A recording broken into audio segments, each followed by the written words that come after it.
الغلاء وحش يلاحقنا فكيف المخرج؟ ومتى قناديل السعادة تسرج؟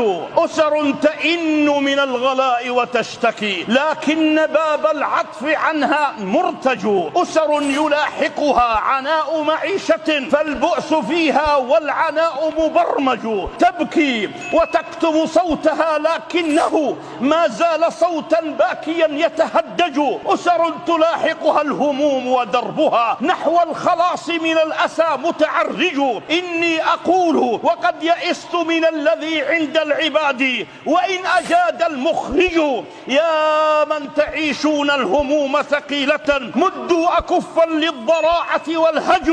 خلوا وجوه الغافلين وراءكم فالغافلون خيولهم لا تسرج. وتعلقوا بالله فهو ملاذكم وبعونه كل الشدائد تفرج.